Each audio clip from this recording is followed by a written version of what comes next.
This is Don Cusic with the Music Biz, and today with me is Dan Beck, who's Vice President with Product Development for Epic, Portrait, and Associated Labels. That's with CBS in New York. Dan, how did you get started? Well, I played in bands originally, high school, college. I was always involved in music that was going on campus and that sort of thing, college newspaper, concert programs, that sort of thing. And was taking my tapes to New York with bands, and it's a very expensive place to stay for very long. I got the idea of coming down here in the early 70s. There was a lot beginning to happen for a new audience here, I think. Christofferson and those kind of things were just surfacing. And came down here, made a number of friends, and got an opportunity to get into business down here. Now you started with? I started with Record World magazine, which was a trade at the time. Right, it was a competitor of Billboard and Cash boxes, and really started freelancing for them. And after several months of that, really just to gain experience and meet people, a position came open, and I was able to get a permanent job in the business. And you went to CBS from Record World. Yes, in Nashville. That's correct. In '74, the CBS hierarchy made a decision to expand in Nashville, and one of the areas they decided to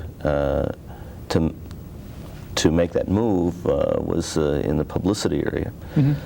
So they brought me over to start the first label publicity department in Nashville, major label. Because you could read and write. Yeah, well, there actually, at the time, I'm not sure I could read and write. But you picked up quickly, right? Right.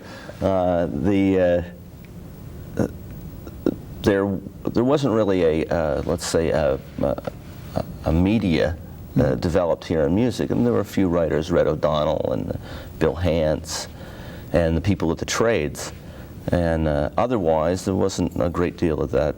And but the feeling was that the country music was growing, and there was an opportunity to spread it to a wider audience, and they thought the media relations area would be a way of doing that. So there weren't a great number of candidates here because they wanted to get somebody out of them, I think, that had some relationship with the music press. So anyway, I was fortunate to get the position, and we were very successful in the first year and a half. There was literally no competition, and the work really was a service to the press really across the country, because at least they had a source to come to connect them with the artists who were breaking at the time. We also had some pop success at the time: Dave Loggins, Billy Swan, Dan Fogelberg was working out of here at the time. Was there a link between that success and your parking cars at Opryland? No, actually, no, I did leave that out, didn't I? When that was your first big job in the biz, wasn't it? Right. So they had just built Opryland, and I was at the still change working on booth it out front. Yeah. Okay, and you got to New York by transferring. Right. Internally? Due to the successes here, and just meeting people, and I think some of the pop successes were a part of the New York staff understanding my role in it, and so they brought me to New York to head national press for Epic Portrait, CBS Associated. What does a vice president of product development do? Well, you spend most of your day explaining that. You know, it's no, actually, I have three basic areas that are responsible to me. One is media relations, which is publicity, print media, publicity, and broadcast media, whereby it be syndicated radio interview programs or television programs, the Letterman shows and the Tonight shows. I have people on my staff who are involved in getting our artists involved in those programs. That's one area. The other area is product management, one of the other areas. And product management is involved in, we have 6 product managers, and each has a roster of artists. And their role is to referee, monitor the marketing process through the company of a new artist. Their job is to coordinate the creation within a budget framework of the album package, video, advertising, the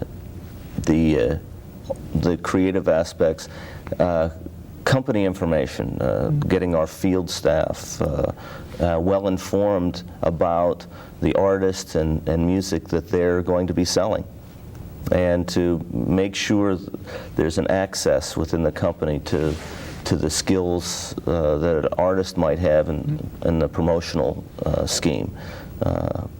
If it's an artist who is great at interviews or is great to put with the media, whether it's program directors, and many artists are better promotion people than anyone else for themselves. Well, now what's the role of the record company? I mean, what do you see CBS's role with artists is, or with records?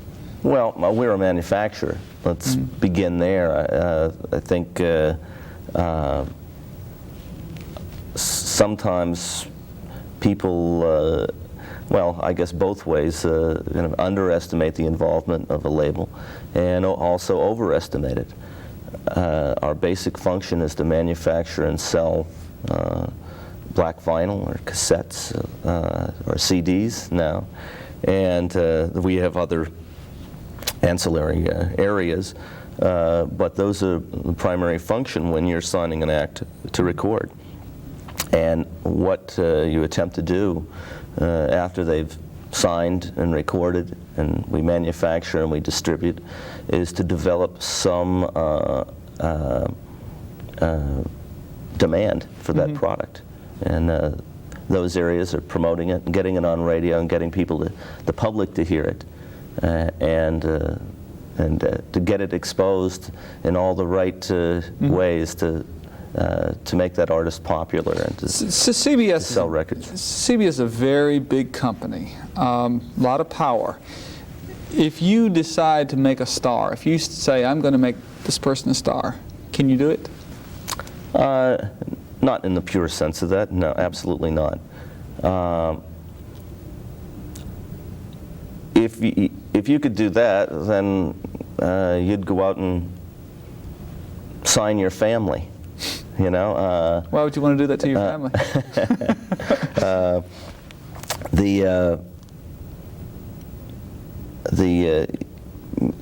The first process of A&R and finding the interesting artists who communicate something that is somewhere in the realm of mass appeal. I mean, there's pockets of mass appeal, even some music we might think of as being esoteric. Well, there's a pocket of mass appeal to that. It's smaller, but you look for those things.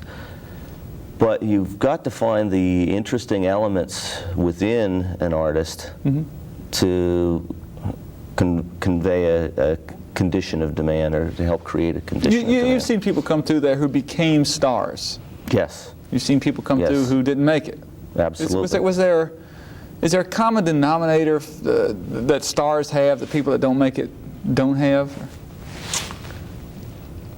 I think there's actually several threads that you see in these artists. I think one, they have an understanding of an audience. They have an empathy with the people that they're attempting to reach. And in doing that, they communicate very well with that audience. A Cyndi Lauper, a Ted Nugent, Sade, in the things that they do as people, in their dress, in the way they speak. Those are all marketing elements that they've built in. We haven't done that. We've enhanced that. We've created situations to make that more accessible to the public.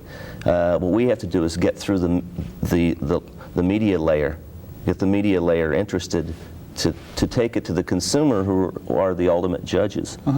I think to continue with the threads that seem to weave through those artists who are extremely successful, they're also not afraid to become involved in the marketing and promotion of their records. I think it's very important for an artist to come in and convey their personality for whatever it is. I mean, personality doesn't have to be laughter and fun. It can be Leonard Cohen, who's a very serious individual. What it is allowing the people who are going to be a part of exposing this to a wide audience to understand what they're selling. And I think if an artist is able to come in and do that, to understand that there's many, many, many people in this industry, not just record company people, but the press and people in radio, people in television, work very hard and very long hours to give them an opportunity to be exposed to a large audience. I've heard other people say, executives and managers and whatnot, that the great acts have that killer instinct, incredibly competitive. Do you find that too? I think so. I think often it's competition within themselves, achievement. There are winners and losers on the charts. But I think all the great artists don't have a #1 record every time out. And so I think a great deal of that drive, determination, and competitiveness has to be focused within their own skills, and that the great artists that I've worked with, as far as a focus, the Charlie Danielses of the world, the Cyndi Laupers, they work long and hard hours, and they work on all the elements of their career, and they'll sit down and talk to you about them, and not in a self-centered way. They take this a step away, and it's our job to help them be able to do that. You've got to approach an artist with the right sense of your own experience. I've had a chance to work with these other situations. Maybe if I can fill you in on it, it'll help you as an artist make your own determination about it. There's an image that people with major corporations are very callous, very shallow, very they don't like the music. It's all product. It's not people and records and music anymore. Do you find that at CBS? Well,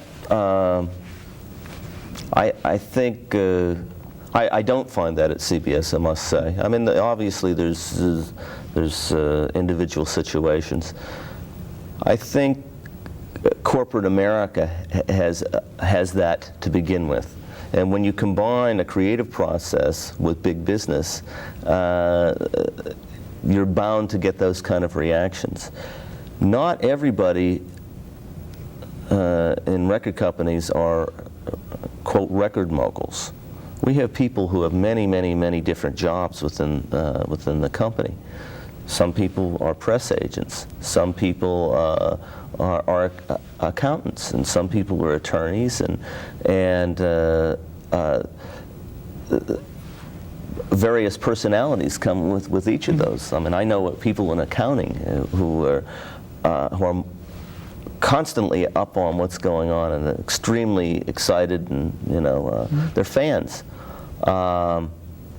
They work for a record company, it's a group of people who make that up, and it's individuals, and I think artists sometimes can come in and face that monolith, that big. I work in a building that's called Black Rock because it's black granite and it's 35 stories tall, and if you walk in and you're a new artist who just signed a piece of paper, it's like, how am I ever going to survive in this place? Well, it's individual people there. That's what it's all about, and we got to get people through that maze. So people do care about the music? Absolutely, absolutely. Do you like all of the music that Epic puts out? I think I'd be ridiculous for saying that I did. Do you like any of it? Absolutely, absolutely. And I think there's other ways of dealing with it. I've worked with artists that I didn't particularly love their music, but I loved their approach, and I, that they approached trying to reach an audience in a way that I admired, and one of my biggest loves and interest in this business is the audience, and with any project that a band or a solo artist or a comedian, it's trying to figure out how to get them to the public, and I love fans. I love talking to people who are excited about music and who buy it and who have interest in it. You constantly run into people who tell you things about your own artists you've never heard, or that read everything, and that's exciting. And I'm a writer, so. I've always wanted to be a communicator in that sense, and to help artists communicate is a fascinating life's work. So it's interesting when an artist walks in and you see, hey, maybe there's a place to get someplace with this act. So. Have you ever been fooled? Have you ever not liked an artist or not liked a certain music and it's become successful, or really liked it and it's just been a flop? Oh, sure. I mean, I get concerned about derivative music, and everybody does. It all sounds alike, or this sounds like that too much. This was the originator of that sound. Well, that's the kind of society we live in. We're in a fast foods world where the supermarket in Wichita is the same. It is, you can find the cottage cheese on the same shelf as you can in the supermarket in Murfreesboro. And we're a country of impatience. We want it the way we want it now, and that causes music to follow the same trends sometimes. And as an industry, the music business will completely follow a trend to a fault. We'll work it to death. And then somebody over here will come up with a new idea, and everybody will rush over there and do that. And there's a demand for that. I mean, we have huge overhead as a company. It's very expensive to record these artists. You're into an expensive proposition before you even attempt to sell record one. And so in a lot of ways, marketing records is like marketing cottage cheese or soup. Yeah, I'd like to think there's more passion in it. Yeah. I'm sure there's somebody in the dairy business who's just as passionate about Cottage cheese. selling his culture compared to ours. But you have culture clubs, see? That's right. Marketing. You're basically in charge of marketing here, or have a lot to do with it. What do you do? You've signed an act, new act. You've got the album recorded. What do you do pre-marketing? Well, Or pre-release, excuse me. Pre-release, if it's a new act, it's unproven. Initially, you prepare the things that prepare the people within the company. Materials, you spread the music around. Now, to spread music around in a company of our size, you know, where you've got 100 salespeople out in the field, 9 branches across the country and people all over the place, just making advanced music cassettes and shipping them is an expensive proposition. Can go gold on promotional copies. You can spend a lot of money just educating our own people, and so you have to look for natural sources. You know, we have, by a certain element of experience, you know that, hey, this seems to be maybe a bit of a press band, or maybe they have a pocket. You know, they're from the Boston area, they've toured that area, they've done the clubs. Well, you go to your strengths, and you go to look for ways that, you know, maybe there's a local commitment. You know, all the radio stations in Boston say, we're going to support this band. And you go out and you solicit that. You go out and say, hey, this is your band. You know, this came from your turf, and let's get everybody behind this. Do all national acts break locally or regionally first? No, you know, but I think the advent of CHR as we know it now, hit radio, has, you know, produced, you know, we've returned to a hit single phenomena. I think the trend is moving back toward regionalized situations. We just broke the fabulous Thunderbirds, and we did tremendously well in Texas early, you know, and this band had a touring base for 10 years. So, you know, it's like a lot of people have always wanted to break this band. Thought that maybe they could never make that step to hit radio because CHR radio was maybe you know, that whole popish sound. Well, very fortunately, we found a momentum. We started hitting stride and started getting people convinced, and they tried the record. It tested well, and through a lot of effort over the last 6 months, we have a hit, and it's very satisfying. You know, that came from a bit of a regional support. Do you ship an album and a single at the same time, or the single first? It varies radically. The one thing you're attempting to do to the radio market is get everybody focused the same way.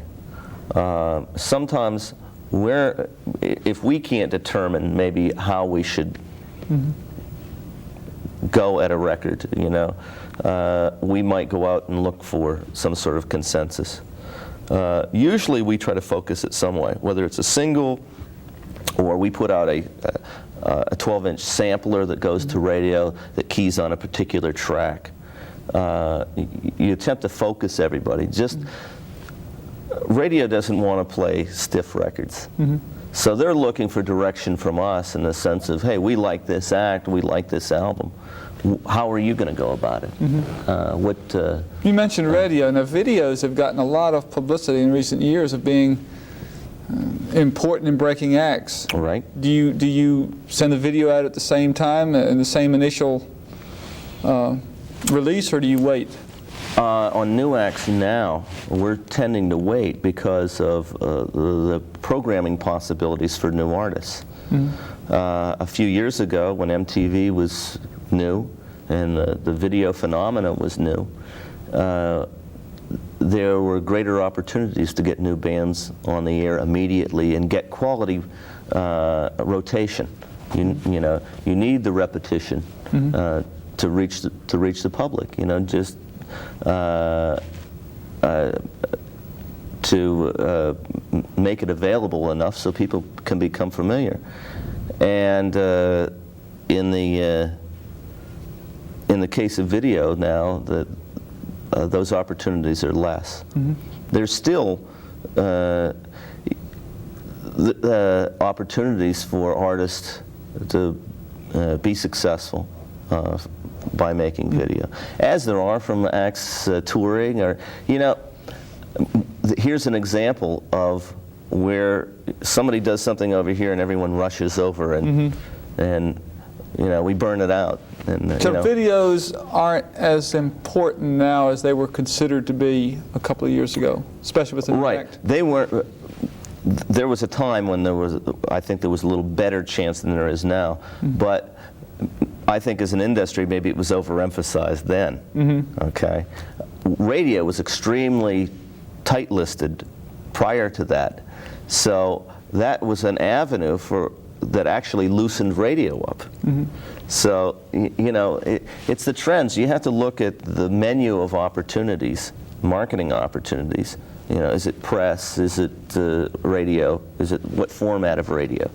You have to mix these things. You have to figure out what goes where and work it. You know, you can't, it's playing poker. You don't play the same card over and over again. Everybody at the table will know what you're doing. You've got to mix it, and you've got to relate it to where the audience is for that particular act. Okay, now you're talking about mixing the media. You've got radio, TV, print, point of purchase materials, all that stuff. Do you make those decisions of what you're going to do with an act in those areas before you release the record, or do you release it first? Well, it depends. I mean, you know, we're marketing acts on many different levels. A new act, you've got to go out and find some little demand for a record.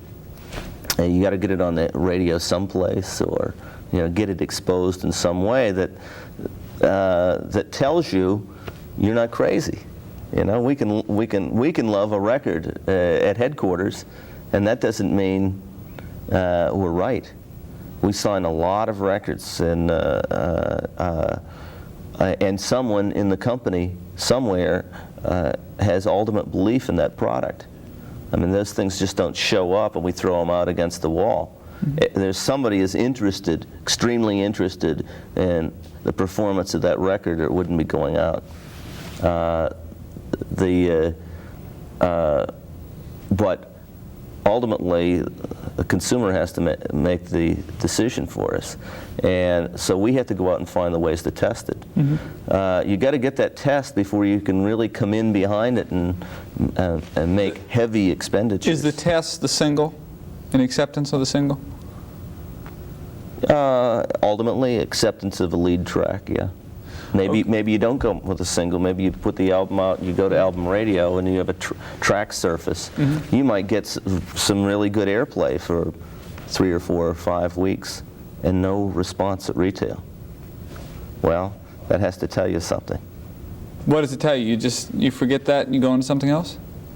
Maybe. If you feel that the test is a significant one, yes. But you said that you release a lot of product. Sure. Isn't that throwing it up against the wall and kind of seeing what works, what sticks, and what doesn't? Well, if you weren't going to try to reach a test on each, on each record you release, I think for the most part we get some sort of significant reaction, and sometimes you yell into the canyon and no echo comes back. And it's you have to read that writing too, because if you can put false belief behind a project that you're being told resoundingly that it's not going to be successful, and if you spend too much time trying to understand that, you can affect other records and other artists' careers that have that opportunity. So it's a tremendous effort constantly of evaluating and reevaluating priorities. Well, Dan, thanks for being with us today. Don, it was a pleasure. It was mutual, I assure you. It was Dan Beck, Vice President, Epic Portrait Associated Labels with CBS, who was the guest today. This is Don Cusic with The Music Biz.